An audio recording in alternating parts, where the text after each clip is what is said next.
અને એમની આપવીતી પણ અમને જણાવે છે, ત્યારે આ સરકારને તમે ને અમે 30 વર્ષ સુધી આપણે લાવ્યા છો ને બધા?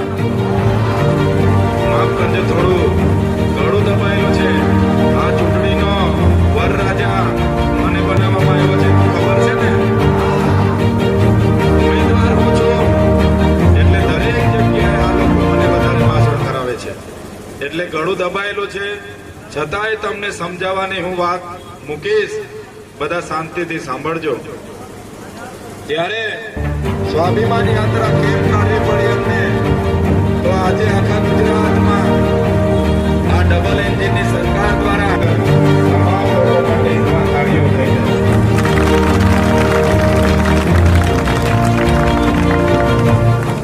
બધા ઓળખો છો ને મને? શું નામ છે મારું? ચૈતરભાઈ એકલા લોકસભા લડવા ઉતરશે તો કઈ થવાનું નથી. બહુ મોટો વિસ્તાર છે.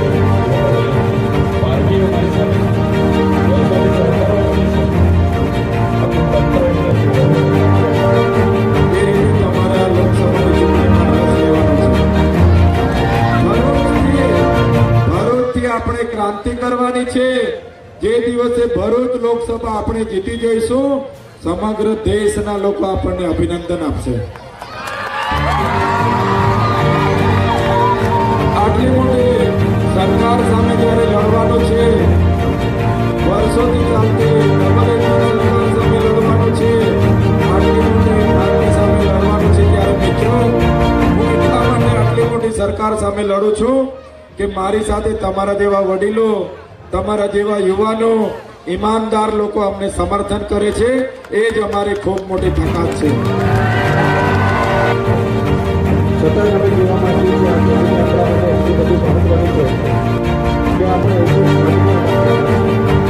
લોકશાહીનો તહેવાર છે. દર ચૂંટણી જેવી આ ચૂંટણી નથી. આ ચૂંટણી લોકશાહીને બચાવવા માટે કોંગ્રેસ આમ આદમી પાર્ટીના ગઠબંધન થયું છે. સમીકરણો ખૂબ સરસ બન્યા છે. એક તરફ 30 વર્ષથી જેમને આપણે વિશ્વાસ આપીને ચૂંટીને લાવ્યા, સરકારે નહીં હોવા છતાં ગુજરાતના 3 વર્ષની સરકાર જે દેશની સરકાર છે, છતાંય આપણને નિષ્ફળતાઓ મળી. ત્યારે અમે તમારી પાસે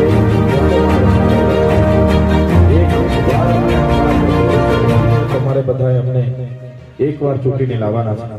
અમે તમને વચન આપીએ છીએ, અમે કોઈ મોટા નેતા નથી, અમે કોઈ મોટા પરિવારમાંથી નથી, પણ અમે સમાજ માટે જ્યાં ન્યાય માટે લોકોને થાય છે, જ્યાં કોઈ પણ વ્યક્તિ સાથે અન્યાય થાય છે, કોઈ મહિલા સાથે થાય, કોઈ ખેડૂત સાથે થાય, કોઈ મુસ્લિમ વર્ગના આગેવાન સાથે થાય, કોઈ આદિવાસી સમાજ સાથે થાય,